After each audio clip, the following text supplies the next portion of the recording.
Ноутбук с экраном на 15,6 дюйма, который можно откидывать на 180 градусов. Встроенный сканер отпечатков пальцев, металлический корпус, система охлаждения с вентилятором и медными трубками, 8-ядерный 75720U, видеочип AMD Radeon, оперативная память до 32 гигабайт, внутренняя память до 1 терабайта. И это только небольшая часть того, что можно прочесть в рекламе к ноутбуку под названием Nankia A15 Plus. Но как на самом деле дела обстоят у этой модели, я сейчас вам, разумеется, расскажу. Распаковка. Поставляется данная модель в двух коробках. Внешняя коробка стандартно выполнена из обыкновенного картона. Внутри нее мы видим отдельную упаковку-сумку для ноутбука и еще одну упаковку, но уже из более плотного картона. Сумка неплохая, прошита хорошо, неприятного запаха от нее нет, да и в целом для транспортировки ноутбука этой сумки достаточно. К слову, часто очень сумки пихают как подарок, так что здесь ничего удивительного. В основной коробке мы имеем сам ноутбук, который запакован в воздушный пакет, что странно, и выглядит такое решение максимально дешево, но хорошо, что ноутбук пришел целый и невредимый. Помимо ноутбука можно найти коврик для мыши, проводную мышку Nankia, которая для первого времени будет достаточно, но советую купить более качественную мышку, разумеется. Далее есть кабель для питания, блок питания на 19 вольт, 3,42 ампера, 65 ватт и краткое руководство пользователя. Габариты ноутбука 360 на 230 на 21 мм, а вес 1 кг 800 граммов. 7 обзоров в неделю выгружаю, ежемесячно разыгрываю 5 Mi Band 8 серии за лайк, подписку и комментарий к любому видео. Не забудьте подписаться на канал с колоколом, перейдем же к обзору. Nankia A15 Plus поставляется только в серой расцветке. Дизайн стандартный для ноутбуков этого бренда, корпус выполнен из алюминия с матовым покрытием и пластиком. С передней части можно заметить щель в корпусе, которая по факту не должно быть, тачпад с двойным дном и небольшим люфтом, а подсветка у клавиатуры вообще мерцает. Как, к слову, и в модели N16 Pro. Ко всему, открытие ноутбука одной рукой не всегда выходит, так как шарниры довольно тугие. Но если резко открывать, то в целом нижняя часть не должна подниматься. Для кого-то будет плюсом крышка с экраном открывается на 180 градусов, но, как по мне, эта функция актуальна для ноутбуков с экранами не больше 14 дюймов, а вот с подобными габаритными и довольно увесистыми устройствами эта функция лишняя. Опять же, это мое личное субъективное мнение. Далее, на корпусе расположили надпись Nankia, антискользящие ножки, вентиляционное отверстие, разъем для питания DC, 2 USB порта версии 3.0, HDMI разъем и разъем под наушники мини-джек на 3,5 мм. Минус за то, что нет RG45 разъема под интернет, но плюс за то, что есть разъем microSD и разъем Type-C с поддержкой зарядки. Далее, клавиатура с цифровым блоком и неурезанными стрелочками управления курсора в использовании в целом удобная. Русские буквы на борту, плюс клавиатура имеет два режима подсветки, как я уже говорил. Ход клавиш неплохой, звук постукивания обыкновенный и в целом не раздражающий. В плане удобства использования особых нареканий у меня к ней нет, только вот тачпад разместили слегка ближе к левой части корпуса. Исходя из этого, изредка проскакивают ложные срабатывания. Размеры тачпада 130 на 84 мм, он имеет матовое покрытие, пользоваться им в целом удобно, палец скользит хорошо. Но если сравнивать с тачпадами в более дорогих моделях, то, конечно, он проигрывает своей сборкой и покрытием. Также тачпад имеет две скрытые кнопки и встроенный сканер отпечатков пальцев в левом верхнем углу. Такое расположение сканера — это бюджетный вариант. Далее, A15 Plus имеет обыкновенную веб-камеру, в целом подойдет, но вот для конференции я бы, конечно, купил внешнюю камеру. Механической или системной шторки приватности нет, за что отдельный минус, как и за то, что встроенный микрофон отрабатывает плохо. Мне приходилось подключать внешний микрофон или наушники с микрофонами для того, чтобы собеседник мог хорошо и отчетливо слышать мою речь. Для вывода звука я обнаружил два динамика, но они расположены очень близко, что прям вообще фейл, так как стереоэффекта нет. Ко всему, звук без низких частот, он просто плоский. Переходим к экрану. Ноутбук оснащен IPS-экраном на 15,6 дюйма с разрешением только Full HD 1920 на 1080 пикселей и частотой обновления экрана 60 Гц максимум. По всей видимости, ранее были модели, у которых был установлен экран с лучшим разрешением по сравнению с этим экраном, но у меня на руках модель именно с таким разрешением, поэтому отнесу экран также к минусам. Яркость по моим замерам на 100%, в среднем 220 люксов, подсветка неравномерная, так как в верхнем правом углу экрана яркость достигает 230 люксов, а в левом нижнем 190 люксов. Но это не столь важно, так как яркости экрану достаточно, только в домашних условиях. Да и дома, если в комнату попадает много солнечного света, не очень комфортно использовать данный ноутбук. Я ожидал хотя бы стандартную яркость для IPS-экранов около 3,5 люксов, но нет, по непонятным причинам экран не выдает даже 300 люксов. Далее, экран имеет матовое покрытие, боковые рамки не громадные, цветовой охват 100% DCI-P3, но вот для работы с изображением я не советовал бы использовать данную модель, а вот для работы с текстовыми документами и тому подобному вообще без проблем. Сильных засветов на черном экране нет, но вот искажений в цветопередаче достаточно, да и углы обзора меньше, чем я ожидал. Переходим к железу. Процессор установлен 8-ядерный 75720U с техпроцессом 7 нанометров, 16 потоками, 8 мегабайтами кэшем третьего уровня, базовой частотой в 1,8 ГГц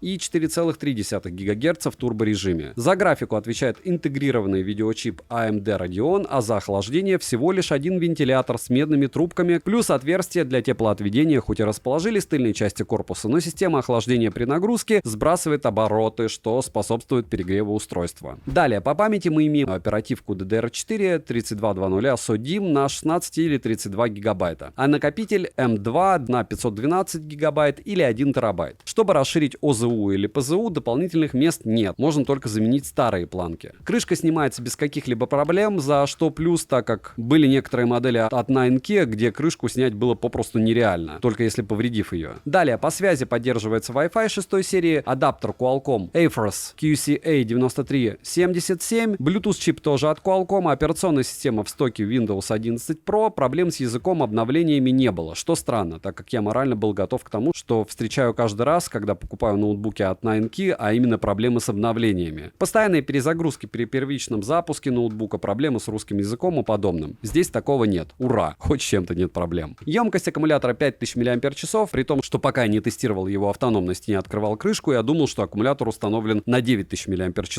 как заявляет производитель. Плюс непонятно, зачем такой большой аккумулятор, если в итоге он имеет обыкновенную емкость 5000 мАч.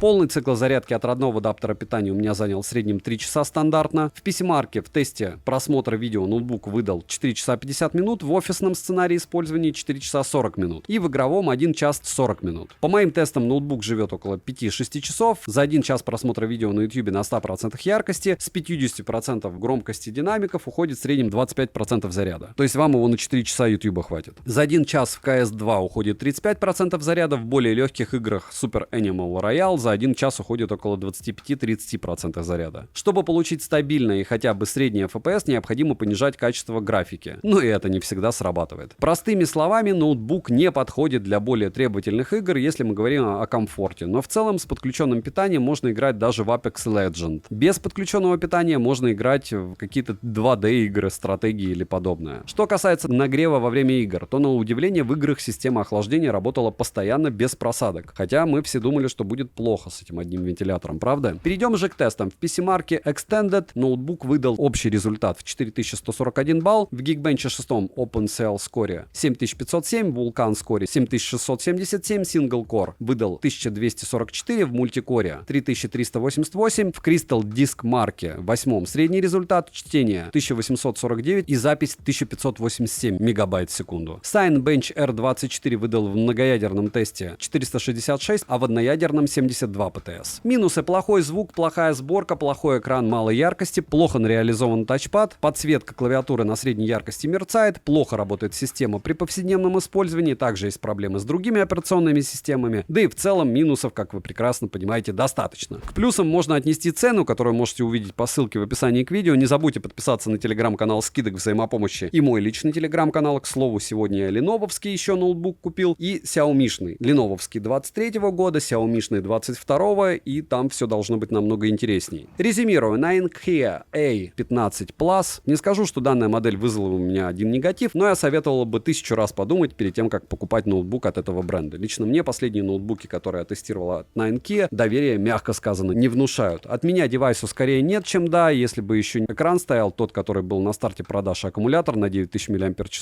можно было бы взвешивать за и против, но так точно нет. Так что девайсу от меня однозначно нет. Спасибо за просмотр, добра и удачи вам, дорогие друзья.